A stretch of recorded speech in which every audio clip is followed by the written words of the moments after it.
परमाणु मॉडल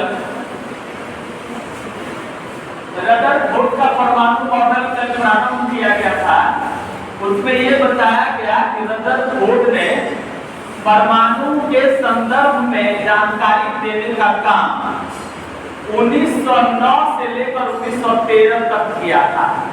कब से कब तक? 1909 से 1913 तक किया। और इसमें क्या हुआ था कि ये जो प्रयोग इनका था, इस प्रयोग में इन्होंने पतला सोने का पत्थर लिया, गोल्ड कॉइन। तो सोने का पत्थर प्रयोग में लिया गया, फिर अल्फा किरण का यूज किया गया और उसके बाद एक स्लीट लिया गया और एक स्क्रीन लिया गया। स्क्रीन मतलब पर्दा, पर्दे पर जिलेटिन की लेप लगी हुई थी। तो रदरफोर्ड के परमाणु मॉडल में किन किन चीजों को लिया? तो अल्फा रे लिया और क्या लिया? गोल्ड फॉइल लिया। गोल्ड फॉइल का मतलब सोने का पत्थर। सोना का ही पत्थर क्यों लिया? इसलिए कि सोना के पास एक ताकत है कि वो सबसे ज्यादा आघातवर्ध होता है। पीट कर सोना को सबसे पतला बनाया जा सकता है। दूसरा धातु को पीट कर उतना पतला बनाने में टूट जाएगा, लेकिन सोना को एकदम पतला से पतला बनाना संभव है। इसलिए सोना का ही पत्थर लिया। यहाँ रदरफोर्ड को बहुत पतले पत्थर की जरूरत थी, इसलिए सोना का ही पत्थर यूज उन्होंने किया। अब सीधा बोलेंगे कि सोना क्योंकि सबसे ज्यादा आघातवर्धनीय होता है, इसलिए सोना का उपयोग किया गया। और एक स्क्रीन लिया गया। स्क्रीन का मतलब पर्दा होता है और पर्दे पर जिलेटिन का लेप लगा दिया गया। एक स्लीट लिया गया। स्लीट मतलब पतला छिद्र। स्लीट का मतलब क्या हो गया? अल्फा किरण को गुजरने के लिए लिया गया पतला छिद्र है। और ये पर्दा है, ये सोना का पत्थर है, ये अल्फा किरण। एक पर्दा को लटका दिया गया, सोना का पत्थर सामने रख दिया गया और अल्फा किरण को इधर से भेजा गया। जब अल्फा किरण को भेजा गया तो उन्होंने पहले देखा था कि कुछ अल्फा किरण ये इधर से आई, अल्फा किरण ये इधर से आ रही है और यहाँ से फिर लौट रही है टकराकर, इधर नहीं जा रही। अल्फा किरण दिखती नहीं है, तो ये कोई नहीं कह सकता कि इधर से गया इधर लौट रहा है, ऐसा दिखा नहीं दिखा। उन्होंने क्या देखा कि यहाँ इसके सामने डार्क दिखाई पड़ा, इधर डार्क दिखाई पड़ा। तो वो अंदाज लगाए कि यहाँ यदि इधर से किरण यहाँ पहुंच जाती तो ये डार्क नहीं होता। ये डार्क हुआ है, इसका मतलब है कि ये आने वाली किरण यहाँ नहीं पहुंच पाई, बीच में कोई जरूर है जो उसको रोक लिया। तो जो रोक लिया वो अभेद्य है, उससे कोई किरण पार नहीं हो सकती। और जो अभेद्य है उसको नाभिक के नाम से जाना गया। तो नाभिक की खोज इसी प्रकार हुई और वो लिखा दिए थे हम कल कि परमाणु के बीच में एक गोलाकार अभेद्य भाग होता है जिसे नाभिक के नाम से जाना जाता है। तो नाभिक की खोज इस प्रकार रदरफोर्ड ने किया। दूसरा प्रयोग फिर क्या था कि कुछ किरणें जो इधर से पार की, अल्फा किरण, वो इस तरह मुड़कर इधर नीचे आ गई, इधर ऊपर चली गई। स्क्रीन पर यहाँ ब्राइट दिखता है, इधर ब्राइट दिखता है। तो इतना ऊपर में ब्राइट दिख रहा है, जबकि परमाणु का ये सोना का पत्थर यही इतने बड़ा है, अब किरण ऊपर जा रही है। बाहर इधर से किया तो यहाँ कैसे आ गए? इसका मतलब इस किरण को कोई रिपेल कर दिया, कोई फेल किया, कोई विकसित कर दिया। तब प्लस को विकसित कर रहा है तो जरूर प्लस होगा, क्योंकि प्लस को प्लस ही खेल सकता है, प्लस ही विकसित कर सकता है। इससे दूसरा निकल गया कि परमाणु का जो नाभिक है वो पूरी तरह धनावेशित होता है। नाभिक क्या होता है? धनावेशित होता है। दूसरा पॉइंट हो गया। अब तीसरा पॉइंट इसमें इन्होंने क्या देखा कि कुछ किरणें ऐसी थी जो इधर से सीधे पार कर गई, कुछ किरणें एकदम ऐसे सीधे पार कर गई। ये इधर सीधे पार कर गई, यहाँ एकदम स्ट्रेट इधर आ गई, यहाँ ब्राइट दिखता है, यहाँ ब्राइट दिखता है, यहाँ ब्राइट दिखता है, यहाँ ब्राइट दिखता है, यानी मैक्सिमम रे जो इसमें पार की वो सब सीधे गुजर गई। सीधे गुजरने का मतलब यह था कि बीच में कोई रोकने वाला, कोई ठेलने वाला, कोई खींचने वाला नहीं था। इसका मतलब परमाणु के भीतर अधिकांश जगह खाली होता है। और इसको लिखना है 3 नंबर के पॉइंट में लिखना है, ये अधिकांश अल्फा किरण 4 नंबर, अधिकांश अल्फा किरण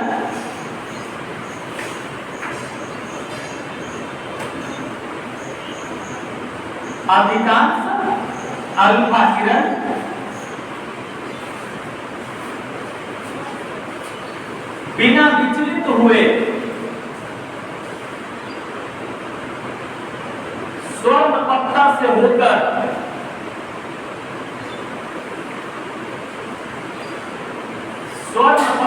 होकर सीधे गुजरती है,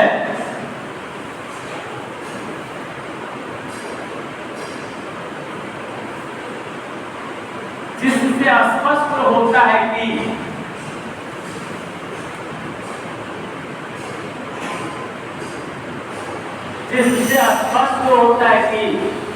परमाणु का अधिकांश भाग खाली होता है। फिर से बोलते हैं, अधिकांश अल्फा किरण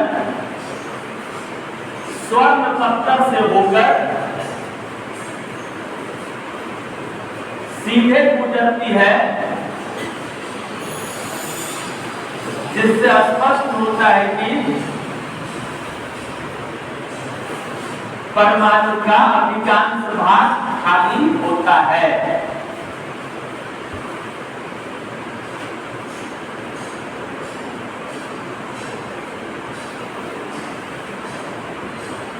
अगला पॉइंट अब लिखेगा,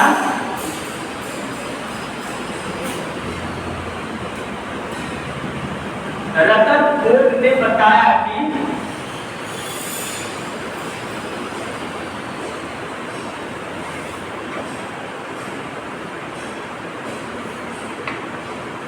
परमाणु का संपूर्ण द्रव्यमान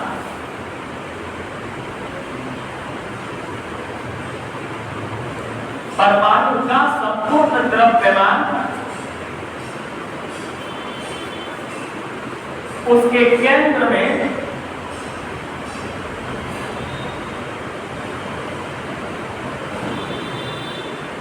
अर्थात नाभिक में उपस्थित रहता है।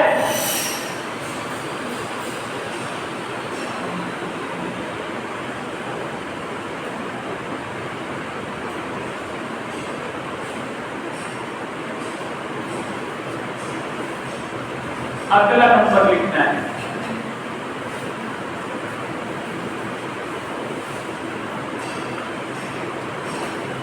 परमाणु में पाए जाने वाले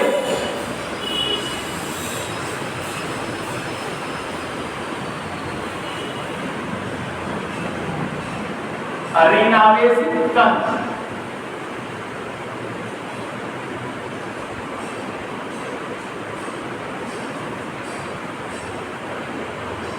इलेक्ट्रॉन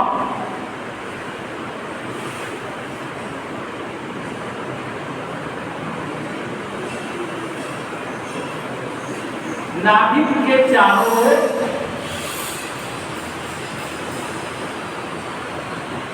पाई जाने वाली कक्षाओं में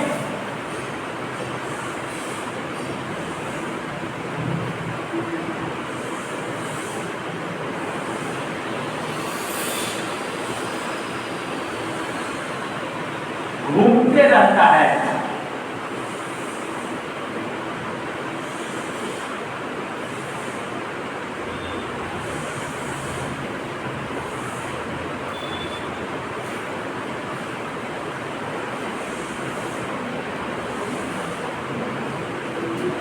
बनाया,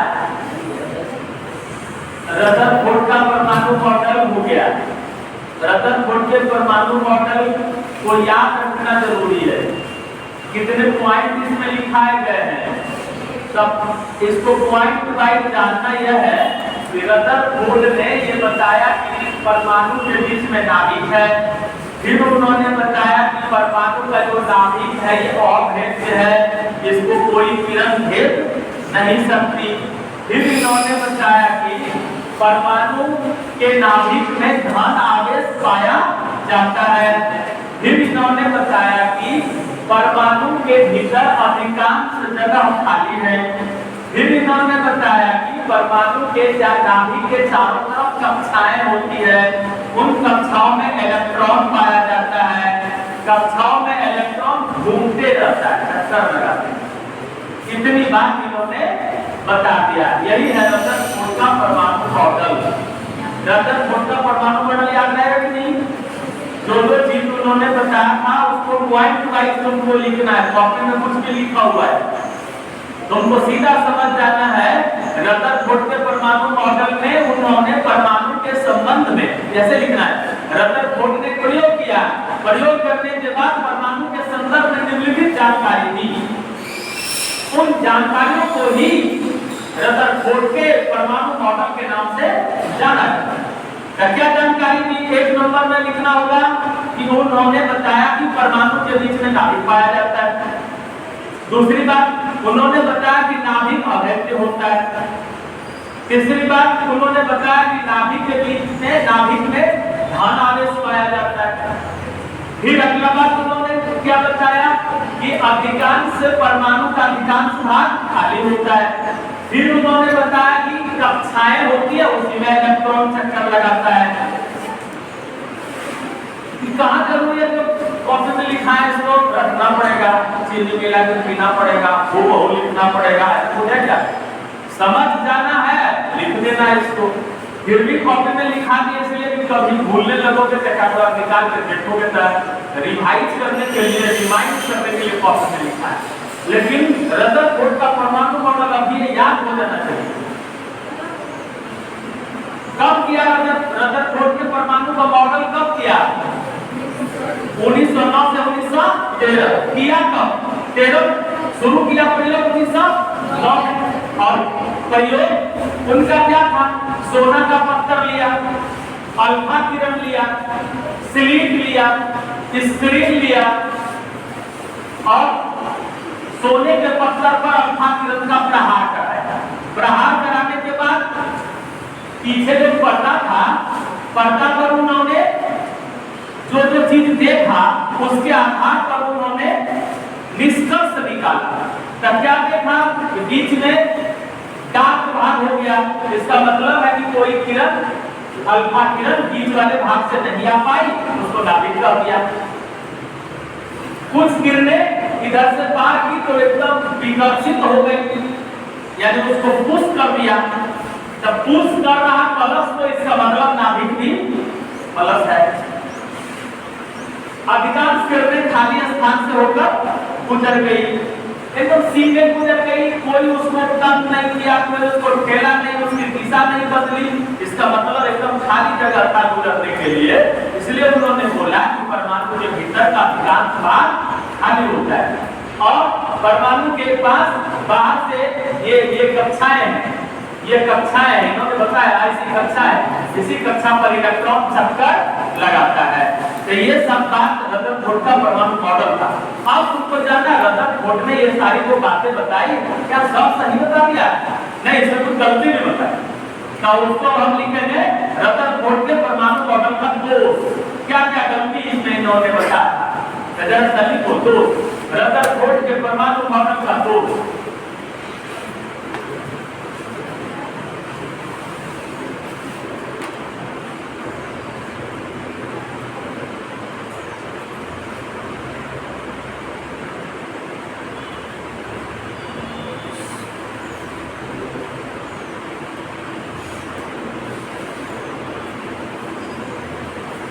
ठीक है, कभी कभी पूछा जाता है लिमिट, कभी पता है जहां दोष पूछे वहां सीमा पता पूछेगा तो एक चीज लिखा है। रदरफोर्ड के परमाणु मॉडल की सीमाएं लिखे, रदरफोर्ड के परमाणु मॉडल का दोष लिखे, आंसर एक ही होगा। तो रदरफोर्ड के परमाणु मॉडल का दोष है effects of Rutherford atomic model. Atomic model, अब देखो उन्होंने शुरू में क्या कहा कि परमाणु के बीच में नाभिक रहता है, इसमें कोई दोष नहीं, सही बोला। उन्होंने कहा कि परमाणु के बीच वाला भाग अभेद्य होता है, तो आर पार करना संभव, ये भी बात सही बोला। परमाणु के का संपूर्ण द्रव्यमान उसके नाभिक में केंद्रित रहता है, ये भी बात उन्होंने ठीक बोला। इसके बाद उन्होंने कहा कि परमाणु का अधिकांश भाग खाली होता है, ये बात करोड़ बोला। खाली नहीं होता है, कक्षाएं होती है और उसमें इलेक्ट्रॉन चक्कर लगाता है। जब ये बात वो अगला पॉइंट में बोलते हैं, फिर कहते हैं खाली, पहले बोल दिए खाली, फिर बोलते हैं कक्षाएं होती है, तो ये थोड़ा गड़बड़। तो अधिकांश भाग खाली होता है, ये बोलने की जरूरत नहीं थी।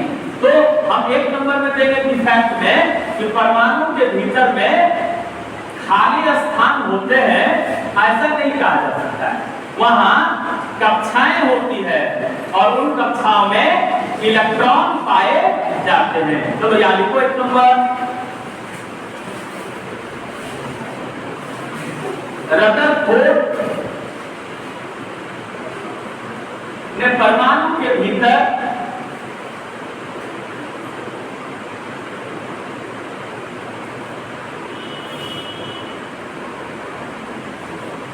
अधिकांश खाली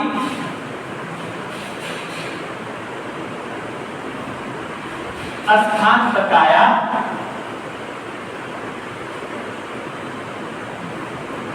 जबकि उस खाली स्थान में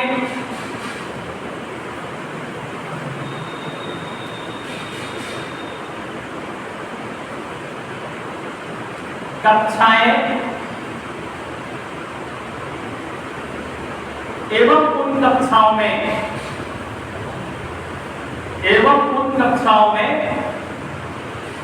इलेक्ट्रॉन पाए जाते हैं।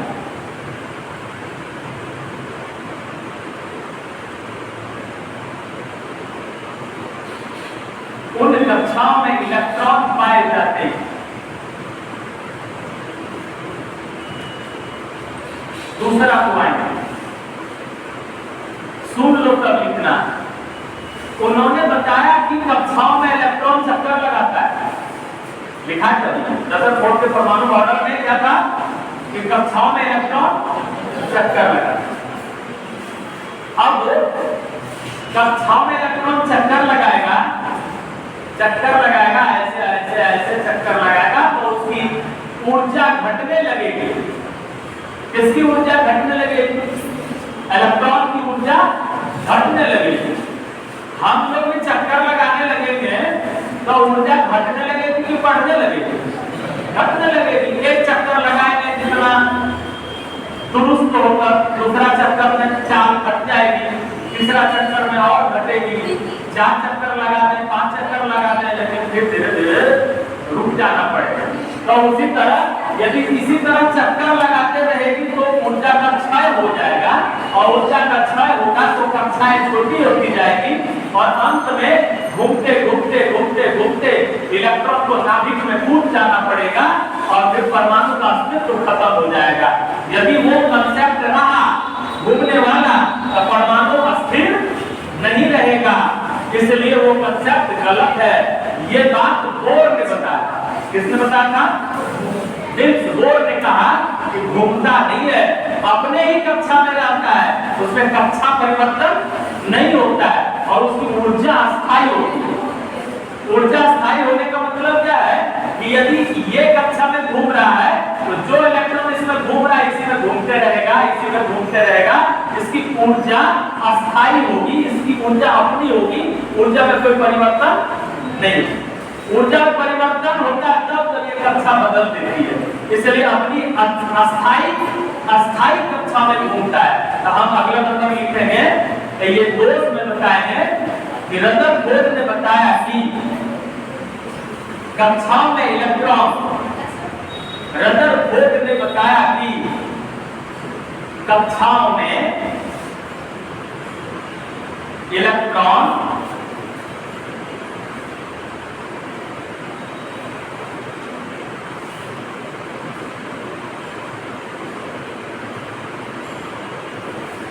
चक्कर लगाता है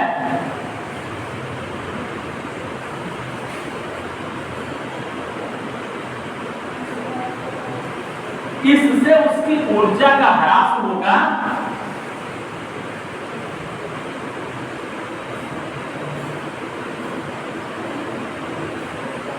उसकी ऊर्जा का ह्रास होगा, ह्रास में घटना, इससे उसकी ऊर्जा का ह्रास होगा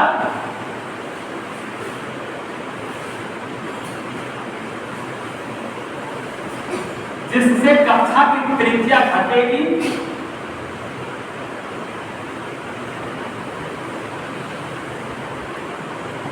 कक्षा की त्रिज्या घटेगी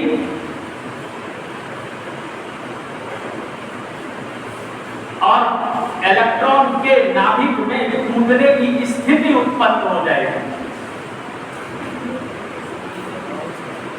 इलेक्ट्रॉन के नाभिक में कूदने की स्थिति उत्पन्न हो जाएगी।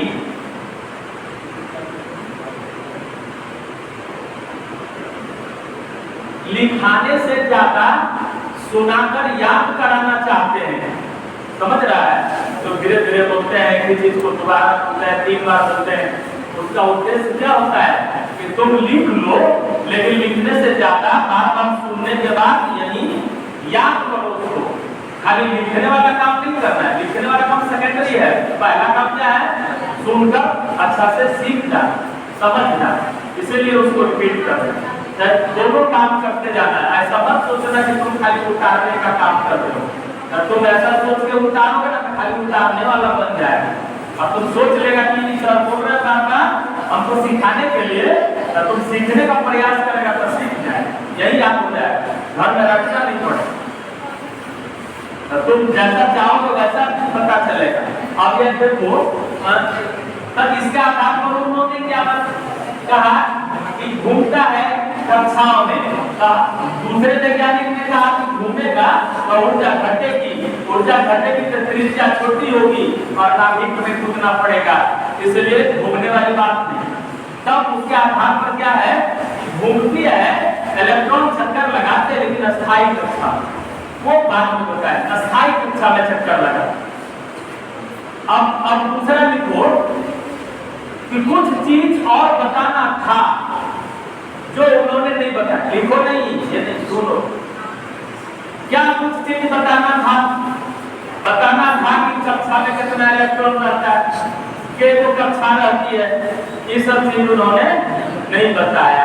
यानी रदरफोर्ड ने अपने मॉडल में कक्षाओं की संख्या नहीं बताया और कक्षा में रहने वाले इलेक्ट्रॉन की संख्या भी नहीं बताया। ये लाइन लिख लो तो दोष हो जाएगा। रदरफोर्ड ने अपने मॉडल में, रदरफोर्ड ने अपने मॉडल में कक्षाओं की संख्या एवं कक्षा में पाए जाने वाले इलेक्ट्रॉनों की संख्या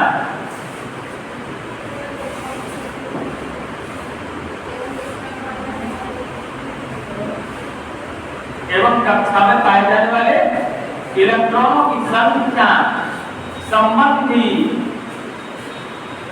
कोई जानकारी कक्षा में पाए जाने वाले इलेक्ट्रॉनों की संख्या संबंधी कोई जानकारी नहीं दी।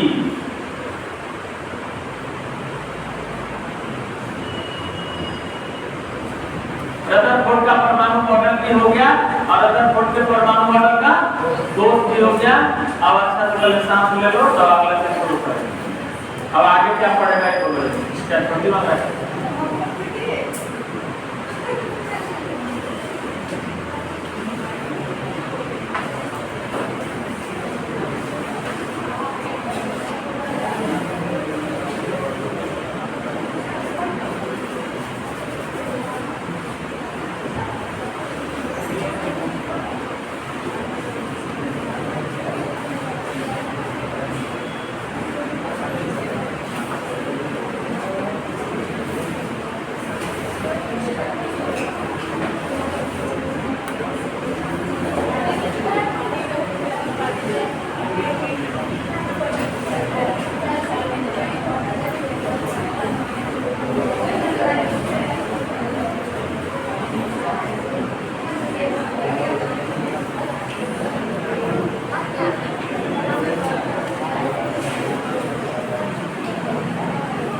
जिसको परमाणु संख्या बोलते हैं उसी को परमाणु क्रमांक बोलते हैं। इसका अंग्रेजी नाम क्या है? Atomic number. परिभाषा में तो बोलो, ये सब पहले से याद होगा, सबको याद होना।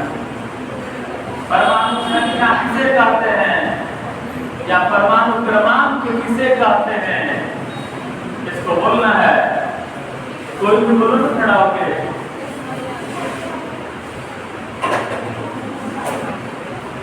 अरे हम बोलते हैं परमाणु में पाए जाने वाले इलेक्ट्रॉन की संख्या या प्रोटॉन की संख्या को परमाणु संख्या कहते हैं। या के बदले इस पर ध्यान देना, बोलते समय या के बदले और बोल देंगे तब परिभाषा एकदम बिगड़ जाएगा, खराब हो जाएगा, अर्थहीन हो जाएगा। इसलिए कभी भी या को और नहीं कह देना, तथा नहीं कह देना उसके बदले, एवं नहीं कह देना उसके बदले। ऐसा क्यों? तो एवं कहने में जुट जाएगा कि नहीं, और कहने तो जुट जाएगा। इलेक्ट्रॉन की संख्या और प्रोटॉन की संख्या तो जुटने लगेगा। तो यदि हमको बोलना रहे किसी परमाणु में मान लो कि 5 को इलेक्ट्रॉन है और 5 को प्रोटॉन है, तो जोड़ देंगे तो 10 में हो जाएगा। लेकिन ये 10 जो होता है वो परमाणु संख्या नहीं है, ये 5 परमाणु संख्या है। चाहे इसकी संख्या बोलो चाहे इसकी संख्या बोलो। आप कोई परमाणु, एक परमाणु का नाम लेते हैं हम, मान लो कार्बन का कोई परमाणु, कार्बन का लिखना नहीं है, सुनना है। कार्बन का कोई परमाणु, इस परमाणु के पास कितने इलेक्ट्रॉन हैं? 6 इलेक्ट्रॉन। कार्बन के परमाणु के पास कितने इलेक्ट्रॉन है? ये 6 इलेक्ट्रॉन तुमको याद रखना चाहिए। कार्बन के पास कितना electron? Hydrogen, helium, lithium, beryllium, boron, carbon. इसी तरह से याद करना चाहिए कि अंगुली बता के जरा समझा। जैसे कार्बन के पास 6 इलेक्ट्रॉन, तो वो hydrogen, helium, lithium, beryllium, boron, carbon. समझ आया? इसलिए इलेक्ट्रॉन की संख्या कितनी हो गई? 6। नंबर ऑफ इलेक्ट्रॉन बराबर और नंबर ऑफ प्रोटॉन बराबर। एक चीज जान लो, जितना इलेक्ट्रॉन रहेगा उतने प्रोटॉन रहेगा, जितना प्लस रहेगा उतने माइनस रहेगा, तब तो परमाणु उदासीन होगा। परमाणु तो उदासीन होना जरूरी है कि नहीं? तो परमाणु उदासीन है, इसलिए परमाणु में पाए जाने वाले इलेक्ट्रॉन की संख्या कितनी होती है उतना ही प्रोटॉन की संख्या। ये हमेशा के लिए याद होगा कि जितना इलेक्ट्रॉन की संख्या उतना दुनिया जितना परमाणु है सब में जितना इलेक्ट्रॉन रहेगा उतने प्रोटॉन रहेगा। तो इसको भी हम ला सकते हैं परमाणु संख्या, और इसको भी बोल सकते हैं परमाणु की संख्या। कोई आदमी बोलेगा कि परमाणु में पाए जाने वाले इलेक्ट्रॉन की संख्या को, परमाणु में पाए जाने वाले इलेक्ट्रॉन की संख्या को परमाणु संख्या कहते हैं, और कोई दूसरा बोलेगा परमाणु में पाए जाने वाले प्रोटॉन की संख्या को परमाणु संख्या कहते हैं। दोनों सही होगा। एक आदमी बोलेगा कि परमाणु में पाए जाने वाले इलेक्ट्रॉन की संख्या को या प्रोटॉन की संख्या को परमाणु संख्या कहता है। ये भी बात सही है। तो अब मैं बोलोगे परमाणु संख्या, परमाणु संख्या मतलब परमाणु संख्या बराबर नंबर ऑफ इलेक्ट्रॉन बराबर नंबर ऑफ प्रोटॉन। बस इसी से याद हो जाएगा। परमाणु में पाए जाने वाले इलेक्ट्रॉन की संख्या या परमाणु में पाए जाने वाले प्रोटॉन की संख्या को परमाणु संख्या कहते हैं। देखो परिभाषा, परमाणु में पाए जाने वाले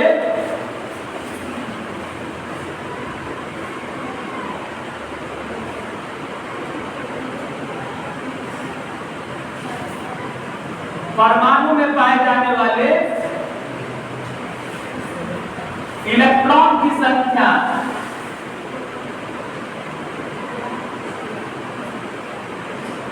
या प्रोटॉन की संख्या को परमाणु संख्या कहते हैं।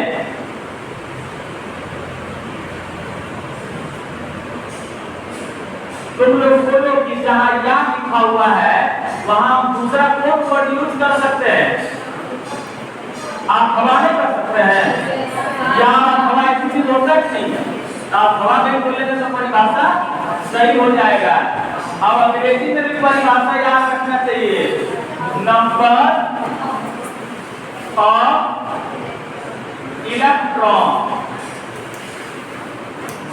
और proton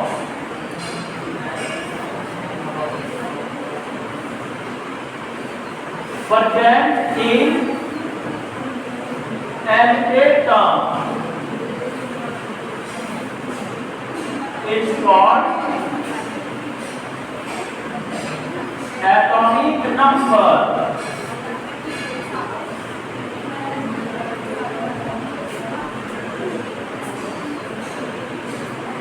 Number of electron or proton present in an एक याद कराने के लिए हम पढ़ रहे हैं तुम लोगों के लिए। सुनो और याद करो, ये परिभाषा याद करना चाहिए। जिस स्टूडेंट को परमाणु संख्या का परिभाषा याद नहीं रहेगा वो केमिस्ट्री में जीरो है। केमिस्ट्री पूछ रहे इसलिए परमाणु की संख्या कभी भूलना नहीं। परमाणु संख्या किसे कहते हैं नहीं बोलना। और अभी तो बताएंगे परमाणु द्रव्यमान द्रव्यमान संख्या सब चीजें तीन चीज रहेगी, ये कभी भूलना नहीं तो तुम केमिस्ट्री जीरो हो।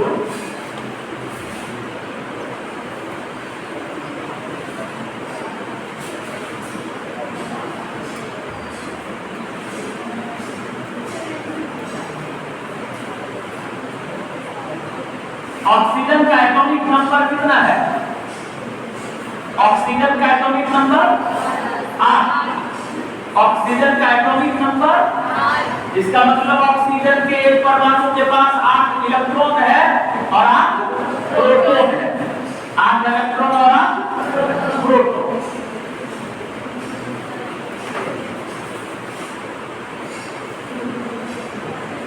एल्यूमिनियम का एटॉमिक नंबर, एल्यूमिनियम का एटॉमिक नंबर 13। एल्यूमिनियम का एटॉमिक नंबर 13 है। 11 है। एल्यूमिनियम का 13 है। Hydrogen, helium, lithium, beryllium, boron, carbon, nitrogen, oxygen, chlorine, neon, sodium, magnesium, aluminium, serial याद रखना है। हम इसको याद कराने का टेक्निक भी देंगे जब पेरियोडिक टेबल पर आने लेंगे तो सब का तो हाथ दिखाने का याद करना। लेकिन ऐसे भी लोगों को याद कर लेना चाहिए पेरियोडिक टेबल।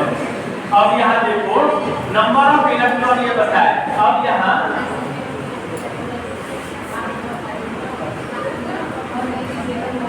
परमाणु द्रव्यमान,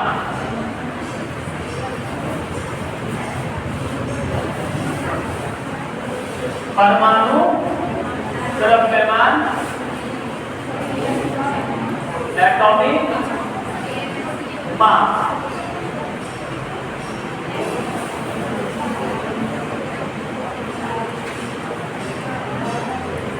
एटॉमिक वेट।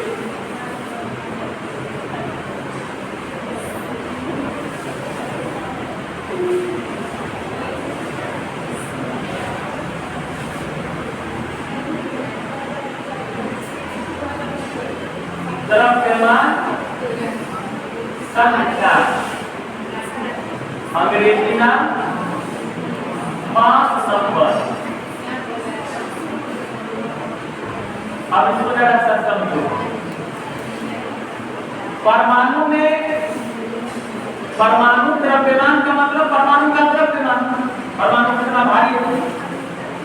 तो परमाणु में रहता क्या है? इलेक्ट्रॉन, प्रोटॉन और न्यूट्रॉन। तो परमाणु द्रव्यमान, परमाणु द्रव्यमान बराबर इलेक्ट्रॉन का द्रव्यमान जो प्रोटॉन का द्रव्यमान जो न्यूट्रॉन का द्रव्यमान, न्यूट्रॉन का एक थैला में आलू है, प्याज है, परवल, तीनों चीज है। आलू है, प्याज भी है और परवल भी है। आपको पूछेगा ये थैला कितना भारी है? आलू कितना भारी है, प्याज कितना भारी है और परवल कितना भारी है? तो उनको जोड़ देना उतने भारी से झूला रहेगा। तीनों चीज है उसमें। तो उसी तरह परमाणु में तीन चीज है, इलेक्ट्रॉन है, प्रोटॉन है, न्यूट्रॉन है। इलेक्ट्रॉन का कुल कितना वजन होगा और प्रोटॉन का कुल कितना वजन होगा और न्यूट्रॉन का कुल कितना वजन होगा, तीनों को जोड़ देने से परमाणु वजन होगा कि नहीं? ये भी जोड़ दिया यहाँ। अब जरा देखना, तुम लोग को बताए थे कि मास ऑफ इलेक्ट्रॉन निकालना है। तो जितनी संख्या में, जैसे एक इलेक्ट्रॉन का मास हमको पता रहेगा, या इलेक्ट्रॉन के वो है उससे गुना करना पड़ेगा कि नहीं? जैसे एक इलेक्ट्रॉन का वजन पता रहेगा, 5 को इलेक्ट्रॉन रहेगा तो 5 से गुना करेंगे कि नहीं? तो हम मास ऑफ इलेक्ट्रॉन का मतलब क्या हो गया कि नंबर ऑफ इलेक्ट्रॉन कितना है और उसमें एक इलेक्ट्रॉन के वजन से गुना करो, गुना एक इलेक्ट्रॉन का द्रव्यमान। अब देखो m से n कैसे बढ़ना है, इस पर ध्यान देना है। फिर यहाँ देखो मास ऑफ प्रोटॉन लिखना है, तो कैसे लिखेंगे? नंबर ऑफ प्रोटॉन गुना एक प्रोटॉन का द्रव्यमान। समझ में आ रहा है सबको? फिर लिखते हैं मास ऑफ न्यूट्रॉन, इसको लिखेंगे नंबर ऑफ न्यूट्रॉन गुना एक न्यूट्रॉन का द्रव्यमान। अब फिर नीचे आ जाओ, नंबर ऑफ इलेक्ट्रॉन लिख दिए। अब एक इलेक्ट्रॉन का द्रव्यमान कितना होता है, तो लोग कौन पूछे हो, पढ़े हो कि नहीं? एक इलेक्ट्रॉन का द्रव्यमान 9.110 गुना 10 पर पावर -31 किलोग्राम। बताए इस द्रव्यमान को इतना छोटा द्रव्यमान माना जाता है, इतना कम द्रव्यमान माना जाता है कि इसको वैज्ञानिकों ने कहा कि मान लो लगभग 0। क्या मान लिया गया? लगभग। इलेक्ट्रॉन का द्रव्यमान बहुत छोटा होने के कारण उसके द्रव्यमान को लगभग 0 माना गया। अब आओ यहाँ नंबर ऑफ प्रोटॉन लिखे। अब एक प्रोटॉन का द्रव्यमान कितना माना गया? हाइड्रोजन परमाणु के द्रव्यमान के लगभग बराबर। तो हाइड्रोजन परमाणु का द्रव्यमान कितना होता है? लगभग 1 mu होता है। लगभग 1.008 ग्राम, 1.008। तो 0 हटा दिए, 1 मानते, इसलिए यहाँ 1 लिखे। नंबर ऑफ न्यूट्रॉन और फिर एक न्यूट्रॉन का द्रव्यमान बताए थे हाइड्रोजन परमाणु के द्रव्यमान के बराबर, उसमें था लगभग बराबर प्रोटॉन में, अब न्यूट्रॉन में था एकदम पक्का बराबर। जब न्यूट्रॉन का द्रव्यमान जो होता है वो भी हाइड्रोजन परमाणु के द्रव्यमान के बराबर, तो 1.008। फिर 0 नहीं लिखते हैं तो हम 1 लिखेंगे कि नहीं? अब यहाँ देखो नंबर ऑफ ई में 0 से गुणा करेंगे तो क्या हो जाएगा? 0। ये 0 हो गया। अगर 0 हो गया लिखना जरूरी है? नहीं लिखे। तो यहाँ नंबर ऑफ पी में 1 से गुणा करेंगे तो क्या हो जाएगा? नंबर ऑफ P और नंबर ऑफ n में 1 से गुना हो क्या होगा? नंबर ऑफ, इसका मान निकला परमाणु द्रव्यमान। अब हम परिभाषा बताएंगे परमाणु द्रव्यमान का कि परमाणु में उपस्थित प्रोटॉन की संख्या और न्यूट्रॉन की संख्या के योग को परमाणु द्रव्यमान। समझ में आया? परिभाषा डायरेक्ट नहीं लिखा है, हम ये दिखा देते हैं। ये याद रखना, इसी पर तो न्यूमेरिकल बनेगा, इसलिए इसको याद रखना चाहिए। तो परमाणु द्रव्यमान तुम लोग लिखे हो हेडलाइन, जरा इतना होता तो कब नीचे परिभाषा लिखा है।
आप परिभाषा लिखो। परमाणु में उपस्थित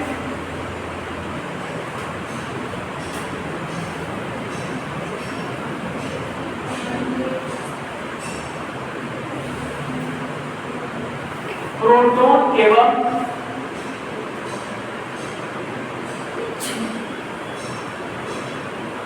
न्यूट्रॉन की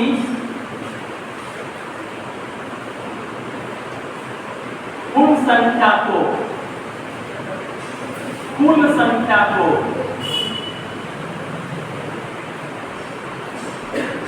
परमाणु द्रव्यमान कहते हैं।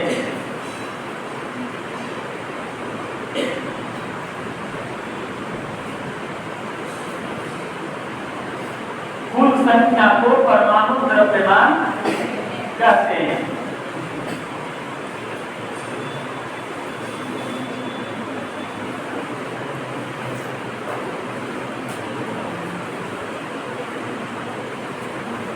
Total number of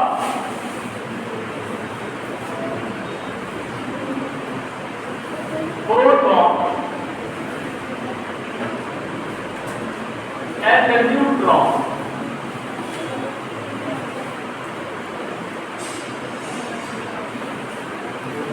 presenting atom is called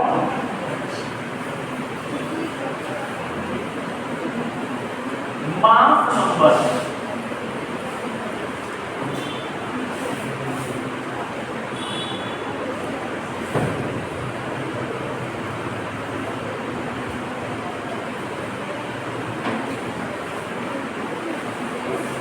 जिसको मास नंबर बोल रहे हैं उसी को परमाणु द्रव्यमान भी बोल रहे हैं, उसी को परमाणु भार भी बोल रहे हैं। यदि कोई व्यक्ति इस परिभाषा को ऐसे बोले कि परमाणु में पाए जाने वाले तीनों मौलिक कणों के कुल द्रव्यमान को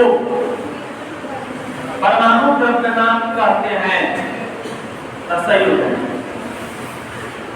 तीन चीजें हैं उसमें, जैसे बोलेगा झोला का वजन क्या है, तीनों सामान का कुल वजन को झोला का वजन कहते हैं। उसी तरह तो है परमाणु का द्रव्यमान की परिभाषा यदि हम डायरेक्ट बोल देंगे कि परमाणु में पाए जाने वाले इलेक्ट्रॉन, प्रोटॉन और न्यूट्रॉन के कुल द्रव्यमान को परमाणु द्रव्यमान कहते हैं। ये भी सही होगा, नहीं लिखा रहे हैं, लेकिन जब पूछा जाए तुमको समझना चाहिए ना कि जब हम पूरे परमाणु का वजन कोई पूछता है तो परमाणु में जो दो चीजें हैं सबके वजन को जोड़ देंगे तो परमाणु का वजन हो जाएगा। इसलिए जो परिभाषा में लिखा है इस पर बहुत सारा काम होगा, लेकिन तुमको बेसिकली ये भी जानना है द मास ऑफ,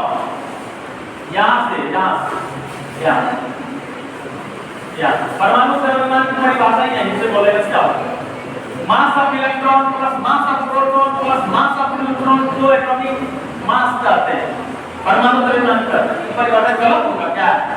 ये भी होगा। इसी को संशोधित करके हम यहाँ लाए हैं नंबर, यहाँ माना m ऑफ e, यहाँ है n ऑफ, यहाँ है m ऑफ p, यहाँ है n ऑफ p, वहाँ m है मास, n है नंबर, बदला कि नहीं दोनों में? तो दो ढंग से इसकी परिभाषा तुम लोगों को सीखना चाहिए।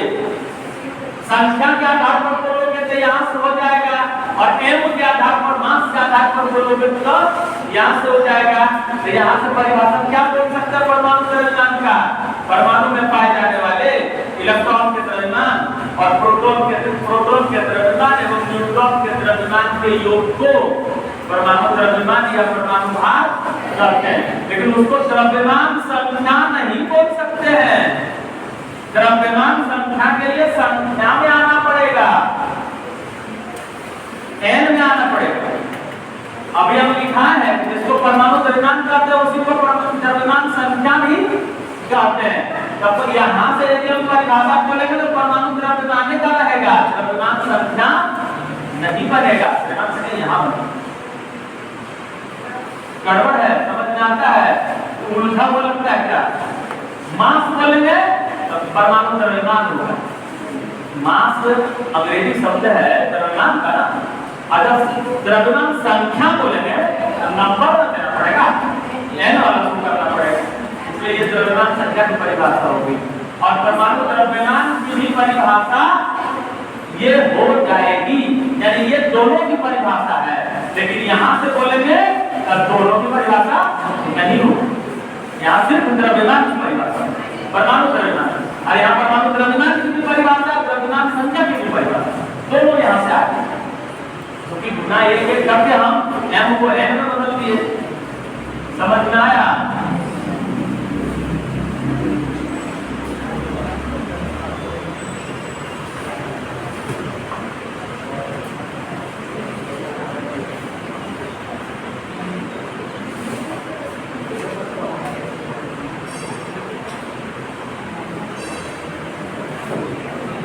अब तुम लोग को आगे समझना इसमें समस्थानिक क्या है, समभारिक क्या है, समन्यूट्रॉनिक क्या है, आइसोटॉप, आइसोबार, आइसोटॉप, ये तीन चीजों को पढ़ना है। इसके बाद पढ़ना है प्रकाश विद्युत प्रभाव, फिर पढ़ना है प्लांक नियतांक का मान और प्लांक का सिद्धांत। इसके बाद फिर ब्रॉगली का, इसके बाद फिर आइंस्टीन वाला नियम, और तब इससे बहुत न्यूमेरिकल बनेगा। और न्यूमेरिकल के बाद तब पहुंचेंगे हम बोर का परमाणु मॉडल, फिर होगा मोसले का परमाणु मॉडल।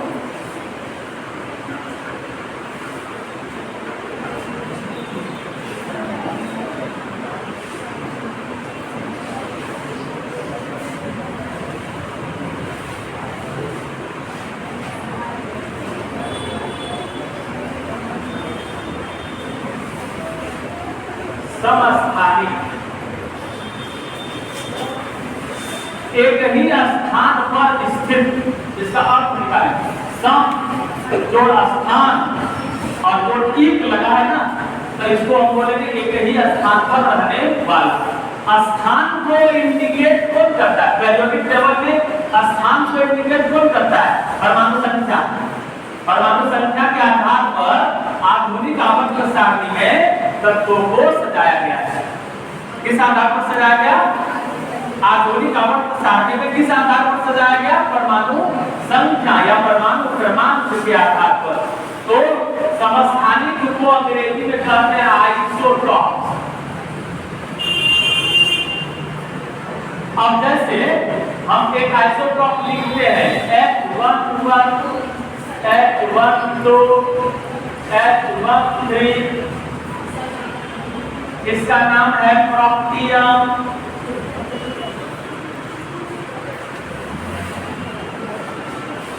इसका नाम है ड्यूटेरियम।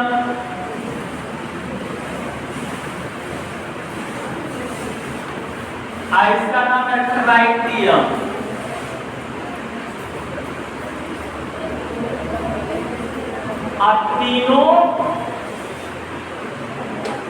तीनों है हाइड्रोजन। यानी हाइड्रोजन 3 प्रकार के होते हैं। हाइड्रोजन कितने प्रकार के? हाइड्रोजन कितने प्रकार के? 3 प्रकार के। कौन कौन? पहला क्या है? 1 नंबर, 2 नंबर, 3 नंबर। ये प्रॉक्टियम को इंडिकेट किया जाता है H11 से, और इसको इंडिकेट किया जाता है 1,2 से। इसको इंडिकेट किया जाता है। अब जरा सा देखो कि इसमें क्या है, इसमें कितने इलेक्ट्रॉन हैं।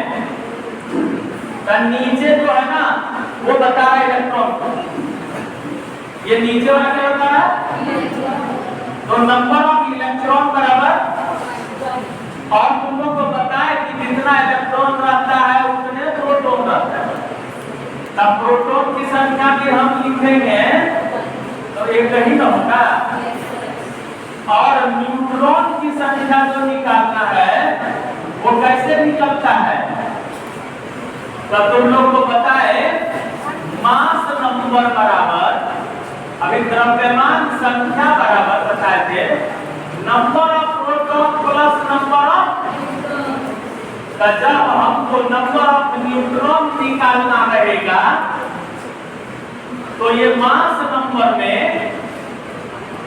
मास नंबर में नंबर ऑफ प्रोटॉन को क्या करना पड़ेगा? घटाना पड़ेगा।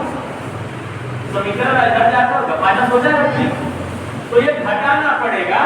तो मास नंबर कहाँ है? तो माथे पर लिखा हुआ है ना, सब मास नंबर है। ये मास नंबर है, ये मास नंबर है, ये मास नंबर है। तो न्यूट्रॉन की संख्या निकलता कैसे है? तो मास नंबर में जो नीचे रहता है उसको घटाते हैं। तो 1 में 1 को घटाएंगे तो 2 होगा ना, 0 हो गया। तो लोग बॉक्स में होके नहीं इसलिए होता है। चलो इधर देखो, दूसरा इसमें नंबर ऑफ इलेक्ट्रॉन कितना है? तो नीचे रहेगा वही इलेक्ट्रॉन है, और जिसको बता दे, इसको अपने से बोलो तुम लोग। नंबर ऑफ इलेक्ट्रॉन बराबर नंबर ऑफ प्रोटॉन बराबर नंबर ऑफ न्यूट्रॉन बराबर ऊपर वाले में नीचे वाले को घटा के बोलो क्या दे? 1। तो tritium number of electron, number of proton, number of neutron, 3 में तुम घटा के 1 घटा के डायरेक्ट। अब समस्थानिक किसे कहते हैं? तो जिसमें देखो यहाँ टिक लगा है, यहाँ टिक लगा है, 1 है ना, दोनों यहाँ टिक लगा है, यहाँ टिक लगा है, 1 है ना, यहाँ टिक लगा है और यहाँ टिक लगा है, 1 है ना। तो समस्थानिकों में क्या बराबर होता है? क्या बराबर होता है? सब समस्थानिक, तीनों समस्थानिक है। सब तीनों में क्या बराबर है? नंबर ऑफ इलेक्ट्रॉन बराबर है, नंबर ऑफ प्रोटॉन बराबर है। नंबर ऑफ इलेक्ट्रॉन या नंबर ऑफ प्रोटॉन को क्या बोलते हैं? परमाणु क्रमांक। लेकिन द्रव्यमान क्या होता है? द्रव्यमान सबका अलग अलग है कि नहीं? इसका एक है, इसका दो है, इसका और नीचे सबका एक है कि नहीं? तो जिसके नीचे एक रहे और जिसका ऊपर, जिसके नीचे समान रहे और जिसके ऊपर अलग अलग रहे उसको समस्थानिक कहते हैं। ये अच्छा लगता है परिभाषा सुनने में? और जिसके नीचे रहे ऊपर ऐसा लिखाता है नहीं? तो इसको थोड़ा अच्छा बनाएंगे। अच्छा क्या बनाएंगे? जिसके परमाणु क्रमांक समान हो और जिसके परमाणु द्रव्यमान अलग अलग हो उसको समस्थानिक कहते हैं। इसको थोड़ा और अच्छा बनाते हैं। समान परमाणु क्रमांक, समान परमाणु क्रमांक परंतु अलग अलग परमाणु द्रव्यमान वाले तत्व को समस्थानिक कहते हैं। क्या लिखते हैं? समान परमाणु क्रमांक, समान परमाणु संख्या। क्रमांक और संख्या एक ही चीज है कि नहीं? समान परमाणु संख्या परंतु भिन्न मतलब अलग अलग भिन्न द्रव्यमान संख्या, द्रव्यमान संख्या वाले तत्व समस्थानिक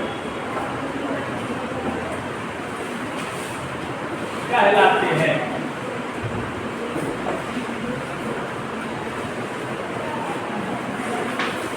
समस्थानिक कहलाते हैं।